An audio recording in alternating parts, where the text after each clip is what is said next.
एक लड़की की शादी एक बेहद ही गरीब परिवार में हो जाती है। दरअसल लड़की वाले भी काफी गरीब रहते हैं, लेकिन लड़की बेहद ही सुंदर थी और पढ़ी लिखी थी। अब वह अपने ससुराल जाती है और उस गरीबी के दंश में रहने लगती है। किसी तरह से घर का रोजी रोटी चलता था। जो पति था वह एक छोटी सी गुमती होती है, जो छोटी सी दुकान होती है गांव में, उससे वह अपने घर का खर्च चलाता था। लेकिन परिवार गरीबी तो झेल ही रहा था, अब उनके बच्चे भी नहीं हो रहे थे। दोनों जो पति और पत्नी रहते हैं, अब वह बच्चे के लिए परेशान रहते हैं। करीब 3 साल बीत जाते हैं। एक घर में एक बच्ची जन्म लेती है। पिता उसे लक्ष्मी का नाम देते हैं और उसका नाम लक्ष्मी रखते हैं। अब पूरे गांव में वह मिठाइयाँ बंटवाते हैं। जितनी उनकी औकात थी, अपने औकात के हिसाब से वह पूरे गांव वालों को खिलाते हैं। पूरा गांव खुश रहता है कि चलो भगवान ने कम से कम इनकी सुनी और इस व्यक्ति को, जो कि काफी मेहनती आदमी था, एक बच्ची हुई है। परिवार जो पिता था वह जानता था कि भले ही यह लड़की है, लेकिन यह मेरे घर लक्ष्मी का रूप लेकर आई है। शायद मेरा परिवार यहाँ से आगे बढ़ सके, शायद जो मैं कठिनाई झेल रहा हूँ, जो गरीबी झेल रहा हूँ, वह दूर हो सके। और बेटी धीरे धीरे बड़ी होती गई। उसका नाम लक्ष्मी रहता है। लक्ष्मी जैसे जैसे बड़ी होती गई, पढ़ाई लिखाई में भी उनकी माँ उनका हाथ बटाती थी, वह आगे बढ़ती गई। पिता भी समय निकाल कर अपनी बेटी को पढ़ाता था। एक एक पैसे इकट्ठा करके अपने बेटी के ऊपर खर्च करता था। बेटी धीरे धीरे बढ़ती गई, बड़ी होती गई, और एक दिन बेटी उत्तर प्रदेश के सबसे बड़े पद पर चयनित होती है और वह अधिकारी बन जाती है। और जब गांव वालों को इसकी खबर लगती है कि लक्ष्मी अधिकारी बन चुकी है, तो गांव वाले बेहद ही खुश हो जाते हैं। हर्षोल्लास के साथ उस अपने गांव की बेटी का स्वागत करते हैं। लेकिन इसमें सबसे बड़ा जो हाथ था वह एक माँ का था और एक पिता का था। लेकिन आज की जो मैं घटना आपको सुनाने वाला हूँ, यह घटना बिल्कुल इससे अलग है। एक पिता अपने ही बेटी के साथ दुष्कर्म कर रहा था, गलत काम कर रहा था, अनैतिक संबंध बना रहा था, और माँ सब कुछ देख रही थी, लेकिन वह कुछ बोल नहीं पा रही थी।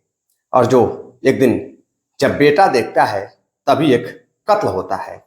और जब कत्ल की हकीकत, सच्चाई सबके सामने आती है, तो वह बेहद ही हैरान कर देने वाली रहती है।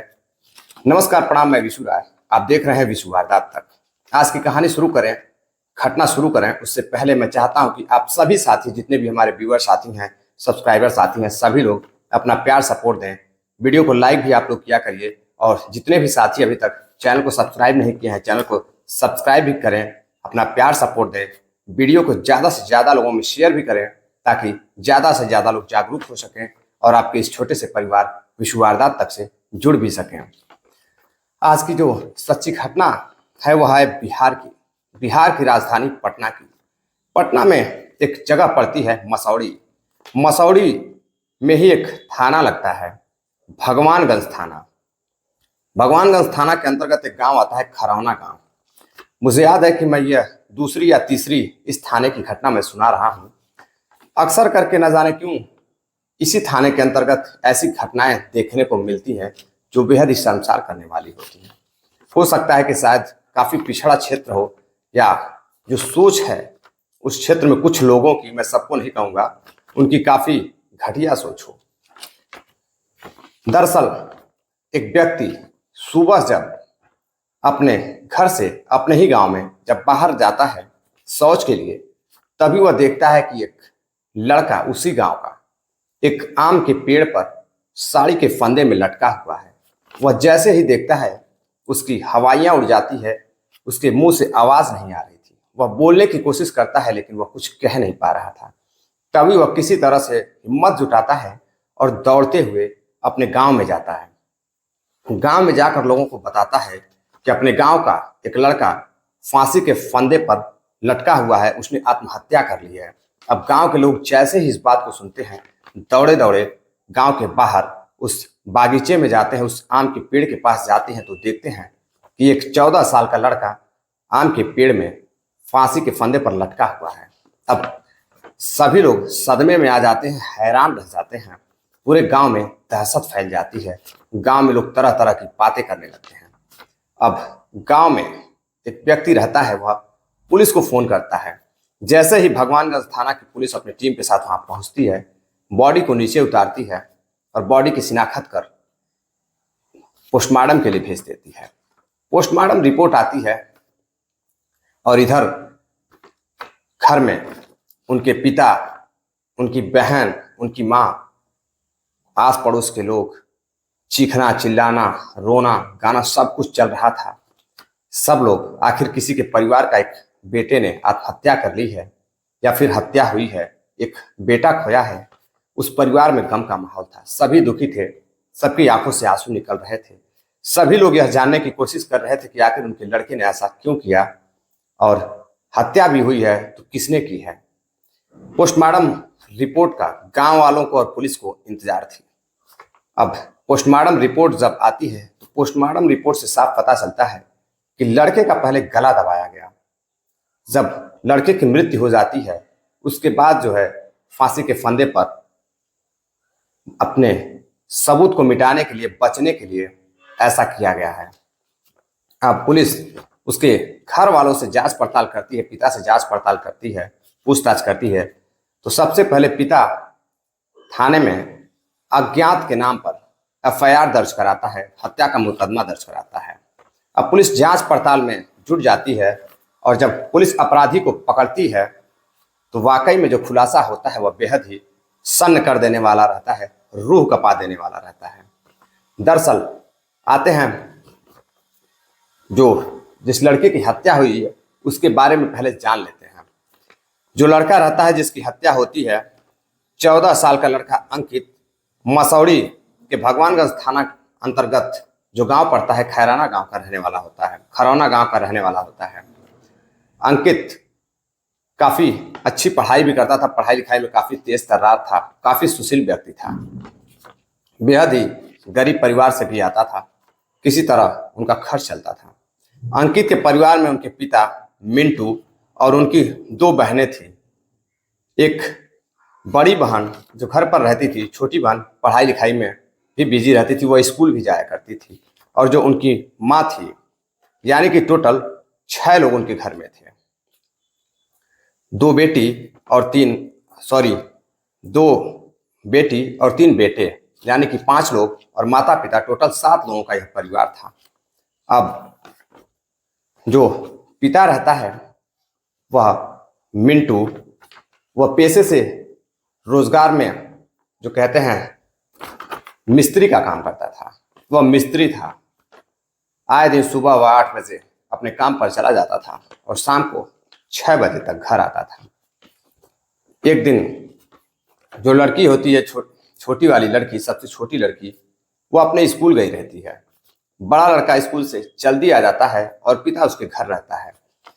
तो जब बेटा दरवाजा खुलवाता है, अंदर जाता है, तो देखता है कि पिताजी और उसकी बड़ी बहन एक ही कमरे में हैं। अंदर से दरवाजा बंद है। वह दरवाजा खुलवाने की कोशिश करता है, तभी उसकी बड़ी बहन दरवाजा खोलती है और जो कुछ वह देखता है उससे वह हैरान रह जाता है। जब वह पिता से पूछता है तो पिता उसको डांटते हैं, पिता उसको समझाने की कोशिश करते हैं, लेकिन बेटा जिद्दी रहता है। वो अपने पिता को धमकी देता है और समझाता है कि पिताजी जो आप कर रहे थे यह गलत काम है। लेकिन पिता किसी तरह से डांट डपट कर अपने बेटों को वहां से हटा देते हैं। अब वह कई सालों तक अपनी बेटी के साथ अनैतिक संबंध बना रहा था। करीब 2 सालों से उसका अनैतिक संबंध चल रहा था। जो उसकी माँ होती है वह सब कुछ देख रही थी, उसकी आंखों के सामने सब कुछ होता था, लेकिन वो कुछ बोल नहीं पा रही थी। दरअसल जो उसकी माँ रहती है वह मानसिक रोगी रहती है। वह इस हालत में नहीं रहती है कि वह कुछ समझ सके, कुछ बोल सके। उसकी हालत बेहद खराब रहती है। पास के ही एक हॉस्पिटल में उसका इलाज चलता था। अब बेटा अंकित एक दिन जब रात में सभी घर में सोए हुए थे, तभी उसकी अचानक नींद टूटती है। वह पानी पीने के लिए जब अपने किचन में जाता है, मशीन पर जाता है, पानी भरता और पानी पीता है, तभी उसको कुछ आवाज़ सुनाई देती है। वह फिर अपने बहन के रूम में जाता है। बहन के रूम पर जाता है तो देखता है कि उसका पिता, रूम के बाहर जब जाता है तो वह देखता है कि उसके बहन के कमरे में कोई है। फिर वह दरवाज़ा खुलवाता है, उसकी बहन दरवाज़ा खोलती है तो वह देखता है कि उसकी जो बहन थी वह आपत्तिजनक स्थिति में चद्दर में लिपटी हुई है, और जो पिता रहता है वह उसके साथ दुष्कर्म कर रहा था, अनैतिक कार्य कर रहा था। अब बेटा सब कुछ आंखों के सामने देख लेता है। दरअसल जब पहली बार उसने देखा था तो जो उसका पिता था वह बहाने कर अपने बेटे को समझाने की कोशिश कर रहा था कि वह किसी काम से अंदर बेटी को कुछ समझा रहा था। बेटा समझ नहीं पाता है, बेटे को शक रहता है, लेकिन बेटा उस दिन नंगे हाथों पकड़ लेता है। अब गांव में 19 जुलाई अगले दिन यानी कि 19 जुलाई 2017 को गांव के पेड़ पर जो बॉडी रहती है वह अंकित की रहती है। अंकित बेहद होनहार लड़का रहता है, बेहद सुंदर सुशील लड़का रहता है। अब जब पुलिस तलाश करना शुरू करती है कातिल का, तो पहले तो कई दिन लग जाते हैं, पुलिस को कातिल का पता नहीं चलता है।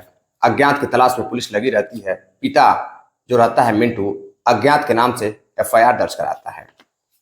अब पिता भी काफी परेशान रहता है, घर वाले भी परेशान रहते हैं, बहनें भी परेशान रहती हैं।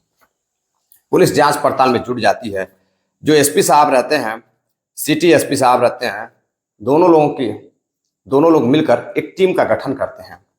एक टीम का गठन करते हैं और उस टीम में जो उस थाने के एसएचओ रहते हैं जावेद अहमद खान, यह उस टीम का भाग दौड़ कर रहे थे। यानी कि उस टीम का जो भाग दौड़ थी, जो डोर थी इनके हाथ में थी, यही उसका सिस्टम देख रहे थे। अब जावेद जी जब पता लगाते हैं, कॉल डिटेल्स निकालते हैं, फोन डिटेल्स लड़के की निकालते हैं, तो उससे कुछ साफ पता नहीं चल रहा था।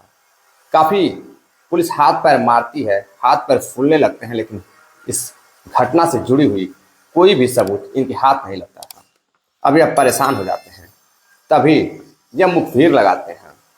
मुखबिर एक दिन इनको सूचना देता है कि जो कत्ल हुआ है उसमें कहीं ना कहीं उसके पिता का हाथ है, क्योंकि उसके पिता का उसके बड़ी बेटी के साथ करीब 2 सालों से संबंध चलता चला आ रहा है। जैसे ही यह पुलिस बात सुनती है वह हैरान रह जाती है, और उनके यानी कि जो लड़का मरा रहता है, मृतक लड़का अंकित का पिता मिंटू को पुलिस उठाकर थाने लाती है। और थाने लाने के बाद जब उससे पूछताछ करती है और जब वह पिता टूट जाता है तो वह रोने लगता है और वह बताता है कि उस रात वह दारू के नशे में था और वह अपनी बेटी के साथ संबंध बना रहा था। दरअसल वह यह भी बताता है कि वह संबंध अपनी बेटी के साथ 2 सालों से बना रहा था। आए दिन जब भी वह घर आता नशे में होता और अपनी बेटी के साथ संबंध बनाता। बेटी जब भी मना करने की कोशिश करती तो वह उसे घर से भगा देने की धमकियां देता, कई तरह से उसको प्रताड़ित करता। बेटी किसी से यह बात नहीं कहती थी।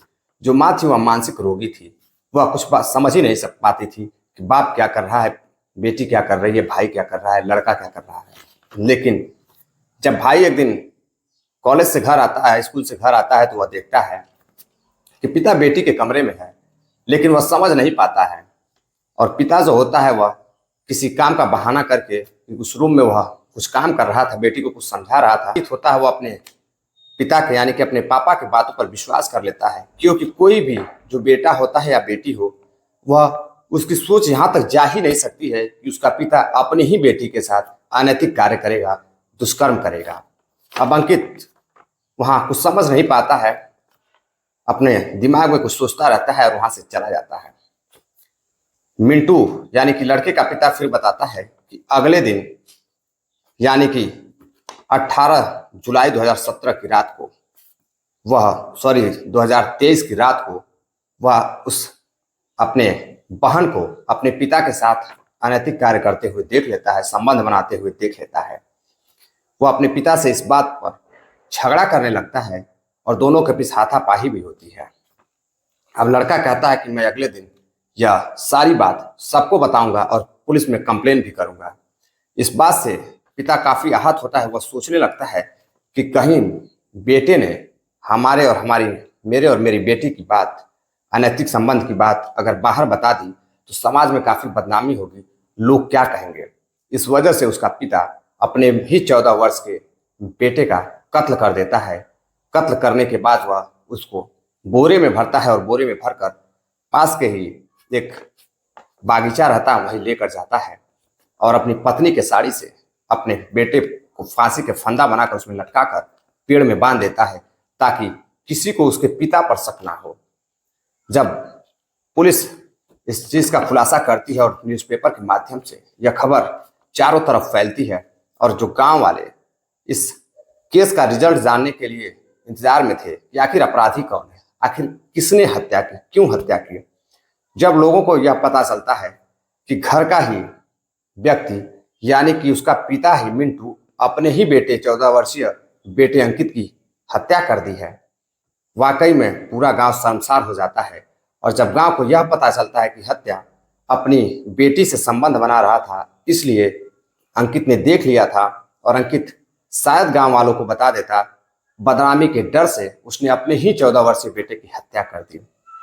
पूरा गांव हैरान रहता है, सदमे में रहता है। दरअसल अक्सर करके ऐसी घटनाएं सुनने को मिलती हैं, लेकिन मेरे अभी तक जितनी मेरी उम्र है, मैंने पहली ऐसी घटना सुनी है जिसमें एक बाप अपनी ही बेटी के साथ दुष्कर्म कर रहा था। घटना वाकई में बेहद शर्मसार है। इस घटना को मैं सुनाना नहीं चाह रहा था और इस घटना को मैं सुनाते वक्त भी मेरी हिम्मत नहीं बन रही है कि मैं आपको इस घटना को किसी तरह से मैं सुना रहा हूँ। दरअसल इस घटना को सुनाने का उद्देश्य आपको जागरूक करना है, सावधान करना है, किसी को हैरान करना या परेशान करना नहीं है। कुछ साथियों ने आज कमेंट किया है, महमूद भाई हैं, हरिब्रह्म शंकर विश्वकर्मा है रायबरेली यूपी से, अजीत गहलोत भाई हैं, धीरज सिंह हैं, अमृत राज हैं, सुहान लाल सेठिया हैं। आप सभी जो इतना प्यार सपोर्ट देते हैं, आप सभी का बहुत बहुत धन्यवाद, तहे दिल से शुक्रिया। आप जितने भी साथी वीडियो को देख रहे हैं, एक बार प्लीज़ आप लोग चैनल को सब्सक्राइब करें, वीडियो को लाइक करें, अपना सपोर्ट दें, प्यार दें। अगर चैनल को आप लोग सब्सक्राइब करते हैं तो इसमें हम दोनों का फ़ायदा होता है। मुझे पता चलता है कि हमारे परिवार में कितने लोग जुड़े हैं। और आपको चैनल सब्सक्राइब करने के बाद जब आप बेल आइकन का बटन दबाते हैं, नोटिफिकेशन का बटन दबाते हैं, तो विश्व वारदात तक की जो भी वीडियो अब जब भी अपलोड होती है, सबसे पहले नोटिफिकेशन आपको मिल जाता है और आप सबसे पहले वीडियो को देख पाते हैं और कमेंट भी कर पाते हैं। और जितने भी साथी जिनको वीडियो अच्छी लगी हो वह कमेंट ज़रूर करें और वीडियो शेयर भी करें अपने दोस्तों रिश्तेदारों में, ताकि ज़्यादा से ज़्यादा लोगों के पास ये वीडियो जाए और